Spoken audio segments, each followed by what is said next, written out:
ভারতবর্ষের শ্রেষ্ঠ ভারতরত্ন পেয়েছিলেন। In respect of relationship, in respect of prosperity, everything. যুক্ত স্বপ্নাভ বোধশ্চ যোগো ভবতি দুঃখ। হঠাৎ করে কোনো কারণে, কোনো এক অলৌকিক কারণে তার নিদ্রা ভঙ্গ হয়ে গেছে।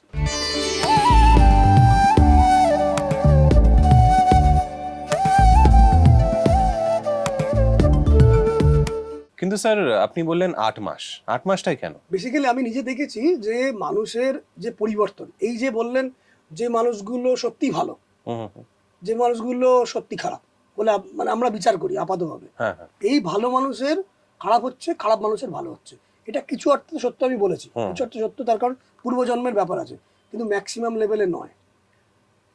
কারণ তারা নিজেদেরকে ট্রেন করেছে। প্রত্যেক মানুষ আপনি আমি প্রত্যেকে কম বেশি আমরা প্রত্যেকে বিট্রেয়াল পাই। আর বলতে প্রত্যেকে আমাদের ওপর ইনজাস্টিস হয়, প্রত্যেকে ছোট হলেও হয়। হ্যাঁ, আমরা ফিল তো করি। হ্যাঁ, প্রত্যেকে জীবনের মধ্যে কোনো একটা জায়গায় স্ক্যারসিটি রয়েছে, মানে ওই জায়গাটা নেই। কারণ no one in this world can achieve everything in his life. হতেই পারে না। জীবনে কোনো একটা মানুষ, পৃথিবীর যে কেউ হোক, সমস্ত কিছু পেয়ে গেছি, সমস্ত কর্নার পেয়েছি, হতেই পারে না। এর জন্য আমরা ওই লাইনটা ব্যবহার করি, সব পেলে নষ্ট জীবন। এবং সেই জন্য তো সেই, এবং যেটা আপনি নষ্ট বললেন, কেউ না কেউ আমাদেরকে নষ্ট করে, কেউ না কেউ আমাদেরকে হিমুলেট করে, এবং আনগ্রেটফুলনেস আমরা করলাম, তার রেজাল্ট এলো না, এটা প্রত্যেকের জীবনে আসে। এবার প্রশ্ন হচ্ছে 8 মাস কেন? আমাদের এই কিছুক্ষণ আগেই বলছিলাম, কোনো একটা প্র্যাকটিস, যে প্র্যাকটিসগুলো সফল মানুষ, ধনশালী ব্যক্তি, সমাজের নামী ব্যক্তি, যার জীবনে ওই পাবলিকলি স্ত্রীর কিন্তু অপমান আছে, তবুও বাড়ি থেকে স্ত্রীর সাথে সুন্দরভাবে কথা বলছেন, এই অ্যাটিটিউডটা কি এই জাতীয় লোকেরা পারেন? তারা 4 দেওয়ালের মধ্যেই পারেন না, পাবলিক তো ছেড়ে দিন।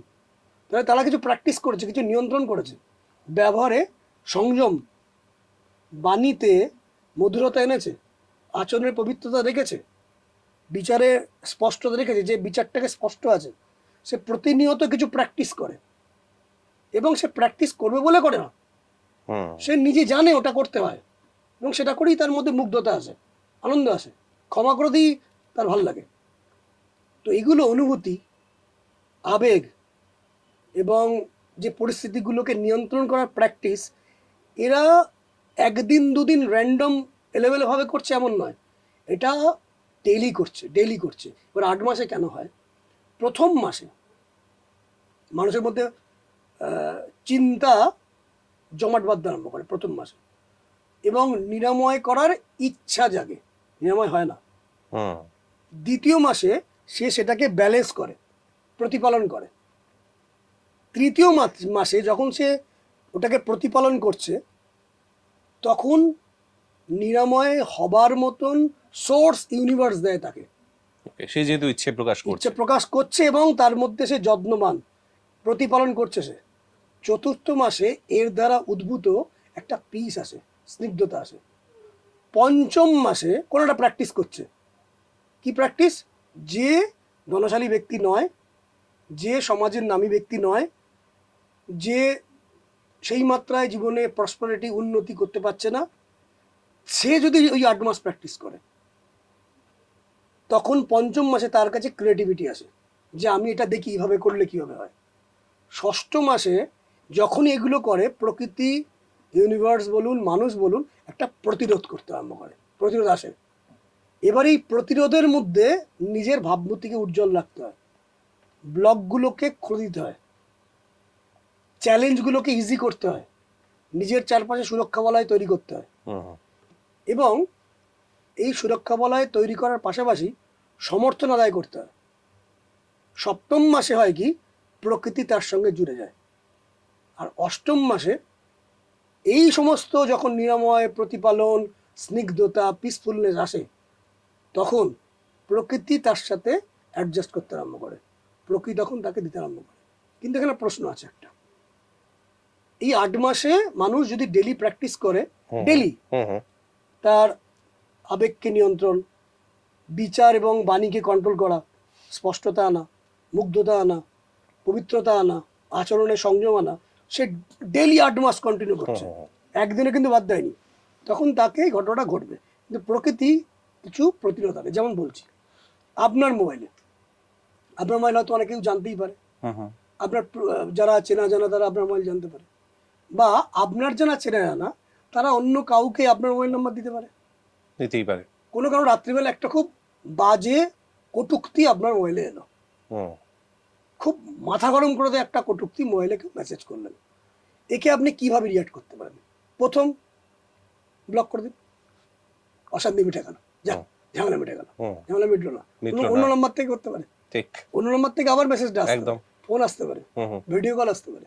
দ্বিতীয় উপায় কি, আপনি সেই মেসেজটা আসার পরে তাকে হোয়াটসঅ্যাপে খুব মিষ্টি করে উত্তর দেয়, যেটা কেন করছেন, আমি তো এটা নয় ইত্যাদি, এবং তাকে ভালো করে মধুরভাবে বোঝানো, এটা করতে পারেন।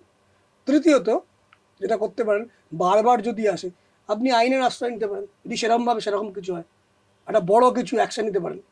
আর চতুর্থ, আপনি গুছিয়ে উল্টোটা দিতে পারেন যেটা ও দিয়েছে। এগুলো দিয়ে কি কোনো সমস্যার সমাধান পুরোটা হচ্ছে? আবার আসতে পারে অন্য রূপে, অন্যভাবে, ঠিক, বা একটা দল চলে গেল, অন্য দল এলো আবার, ঠিক, নীল রঙের মাছ চলে গেল, লাল রঙের মাছ এলো, লাল রঙের মাছ চলে গেল, সবুজ রঙের মাছ এলো, সবুজ রঙের মাছ চলে গেল, হলুদ রঙের মাছ এলো। তাহলে সাপ্লাই তো হতেই পারে, ঠিক। প্রকৃতি কিন্তু প্রতিরোধ তৈরি করবে। তাহলে তখন কি দরকার? যখন এই মানুষগুলো, যে মানুষগুলো দেখছেন ভালো আছে, তারা কোনো না কোনো কারণে কৃষ্ণের এই গীতার বাণী কোনোভাবে জেনে হোক না জেনে হোক ফলো করে। কি কৃষ্ণ গীতায় বলছেন, যুক্তাহার বিহারশ্চ, আচ্ছা, যুক্ত চেষ্টসু কর্মসু, যুক্ত স্বপ্নাভ বোধশ্চ, যোগো ভবতি দুঃখ। যারা দুঃখ অত পায় না, জীবনে খুব ভালো আছে, in respect of health, in respect of wealth, in respect of goodness in life, in respect of relationship, in respect of prosperity, everything, বা এর বেশ কিছুটা, তারা জেনে হোক না জেনে হোক কৃষ্ণের ওই বাণীটা তারা ফলো করে। যুক্তাহার, আহার করে মেপে, বিহারশ্চ, মজাও করে মেপে, মজা করে, তাদের অনুভূতি আছে, আবেগ আছে, আনন্দ আছে, মেপে, যুক্ত, কন্ট্রোল। যুক্তাহার বিহারশ্চ, আহার এবং বিহার করা, যুক্ত চেষ্টসু, চেষ্টাটাও করে যুক্ত, মানে প্রচুর খাটছি পাগলের মতন, সকাল থেকে উঠে একদম খাটছি, না মৃত হতে হবে। হ্যাঁ, কন্ট্রোল। বেশি খাটছেন মানে কোথাও আপনার এনার্জি কম আসছে, মানে আপনি দিচ্ছেন বেশি, হার্ডওয়ার্ক বেশি করছেন, আপনার কাছে প্রকৃতি নেই, ইউনিভার্সের সাহায্য নেই, কোনো একটা ল্যাক হচ্ছে আপনার, আপনি প্রচুর খেয়ে যাচ্ছেন, এদিকে ওয়েট গেইন করছেন না, আপনার চেহারা বাড়ছে না, এরকম তো অনেকেই হয়। একদম, তার মানে কি, কোথাও একটা ল্যাক হচ্ছে। যুক্তাহার বিহারশ্চ, যুক্ত চেষ্টসু কর্মসু, যুক্ত স্বপ্নাভ, মানে কোনো কিছুকে বাস্তবে আনার জন্য সেটা আগে থট করতে হয়, প্ল্যান করতে হয়, উইদাউট প্ল্যান কিছু ঘটে না। এবং সেই প্ল্যানের পেছনে, আমি শুরুতে বলেছিলাম, আমাদের জীবনে আমরা যা কিছু মাইন্ডের চাই, 3টে পার্ট আছে, এটা কনসিডার করতে হয়। কনসিডার মানে কি, আমি আগেও বলেছিলাম, যুক্তি এবং কারণ এবং পরিস্থিতি। ফিলিং করতে হয়, ফিল করতে হয়। ফিলটা কোত্থেকে আসে? ফিলটা আসে আমাদের বোধ থেকে, বাঁচার শক্তি থেকে, বা আমি সেটা রোধ করতে পারছি কিনা, বা আমাদের ডিজায়ার করি কি, কোনটা ডিজায়ার করি, যেটুকু আমাদের যোগান আছে তার থেকে। এবার যখন আমরা সেগুলো চাইছি, আপনি শুরুতেই একটা জায়গায় বলছিলেন যেখানে যে ডিজায়ার যেটা করা যায় সেটা করা দরকার। হ্যাঁ, সেটু ডিজায়ার। এবার এই যে 3টে পার্ট, ফিল করা, তার একটা প্ল্যান, একটা প্ল্যানিং পার্ট আছে, একটা হার্ডওয়ার্কের পার্ট আছে, একটা স্পিরিচুয়াল পার্ট আছে।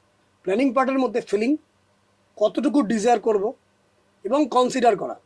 এই 3টে আমরা করি কার মাধ্যমে? 3টে করি আমাদের পাস্ট কিছু ইস্যুস থাকে, পাস্ট কিছু ইনফরমেশন থাকে, পাস্ট ডেটা আমাদের কাছে থাকে, পাস্ট আমরা কিছু বিলিফ থাকে, পাস্ট আমাদের থট থাকে, পাস্ট আমাদের মেলামেশা থাকে, তার থেকে আমাদের আসে। এবং আরেকটা বিষয় থাকে, সেটা হচ্ছে পাস্ট কার্মিক ট্র্যাপ থাকে, কার্মিক ট্র্যাপ, এবং আমাদের ইনটিউশন থাকে। বড় প্রচুর মানুষকে দেখেছি যে কি হতে পারে, তার একটা ইনটিউশন কাজ করে। এটা কি রকম? এটা হচ্ছে যখন কোনো একটা মানুষ লাগাতার একটা বিষয়ে সে প্র্যাকটিস করে, লাগাতার একটা বিষয় প্র্যাকটিস করছে, লাগাতার একটা বিষয় মনন করছে, তখন ইউনিভার্স, প্রকৃতি, ভগবান, স্পিরিচুয়াল পাওয়ার তার সাথে কাজ করতে আরম্ভ করে। আচ্ছা। সে যেহেতু সে বারবার সেটা করে, যেমন বলি ভারতবর্ষের সিভিল ইঞ্জিনিয়ারিং একজন জনক আছে এম বিশ্বেশ্বরা, 1955-এ উনি ভারতবর্ষের শ্রেষ্ঠ ভারতরত্ন পেয়েছিলেন। আপনি প্রশ্ন করেছেন ইনটিউশন কি। উনি একদিন রাত্রে ট্রেনে করে কোনো একটা জায়গা থেকে কোনো একটা জায়গায় যাচ্ছেন, রাত্রে কোনো একটা কামরায় উনি ঘুমিয়ে আছেন, ট্রেনের কামরায় সিটের ওপর ঘুমিয়ে আছেন। তো নিদ্রামগ্ন, হঠাৎ করে কোনো কারণে, কোনো এক অলৌকিক কারণে তার নিদ্রা ভঙ্গ হয়ে গেছে। তার কাছে ফিলিং এসছে হঠাৎ করে যে বোধহয় ট্রেনটা কোনো অ্যাক্সিডেন্ট করতে চলেছে, তার ফিল হয়েছে তার। এবং ট্রেনের যে গতিবেগের ফ্রিকোয়েন্সি সেটা থেকেও তার মাথায় কিছু এসছে। তিনি সাধারণ ব্যক্তিত্ব নন। যে মুহূর্তে এসছে সেই মুহূর্তে তিনি ট্রেনের যে কি বলে এটা, যেটা টানে চেনটাকে উনি টেনেছেন। চেনটা টানতে ট্রেনটা থেমে গেছে। ট্রেনের কর্তৃপক্ষের এসে ওনাকে এসে বলছে, এটা কেন হঠাৎ করে রাত্রিবেলা কেন বন্ধ করলেন, কেন টানলেন? বলছে আমি এমনি করিনি, আমার ফিল হচ্ছে সামনে কোনো একটা বিপদ আসতে চলেছে। বলছে কেন? বলে মনে হচ্ছে ট্রেনের যে ট্র্যাক, সেই ট্র্যাকটা কোনো কারণে ভাঙা রয়েছে বা ক্র্যাক রয়েছে। বলছে এভাবে হয় নাকি? ট্রেন তো ভালোই চলছে। বলে আপনি দেখুন না প্লিজ। তারপরে টর্চ নিয়ে বাইরে গিয়ে যখন দেখা গেছে, কিছু দূর দেখা গেছে যে সত্যিই সেখানে ট্রেনে লাইনে ক্র্যাক আছে, এবং সেই ক্র্যাকটা যদি ওপর দিয়ে যেত তাহলে কিন্তু ট্রেন রিলেট হতো এবং বহু লোকের মৃত্যু হতো। এটাকে ইনটিউশন বলে। এরম ইনটিউশন যারা বড় বড় খেলোয়াড়, ফুটবল প্লেয়ার, ক্রিকেট প্লেয়ার, রাজনৈতিক ব্যক্তিত্ব, সিনেমা আর্টিস্ট, তাদের ভেতর ভেতর এই গল্প, আমরা সিক্স সেন্স বলি বোধহয়। সিক্স সেন্স বলি আমরা এটাকে। এই সেন্সটা কাজ করে। এটা এই যে ঘটনাটা বলছি, এটা গুগল করবেন, আপনি জানতে পারবেন। আচ্ছা। এই তথ্যটা আছে, মানে আমার বানানো কোনো কাহিনী নয়। তো এই ইনটিউশন কিন্তু জীবনে বড় হওয়ার ক্ষেত্রে লাগে। তো এই ব্যক্তি যারা আপনি বা আমরা ফিল করি এরা তো জীবনে ভালোই ছিল, এরা তো ভুল কিছু কাজ করে, এত উন্নতি কেন নেই, এত প্রসপারিটি কেন নেই, তারা কোনো কাজে সেরকম মনন দেয়নি, ইনটিউশনই তৈরি হয়নি। এবং আর একটা হচ্ছে কার্মিক ট্র্যাপ।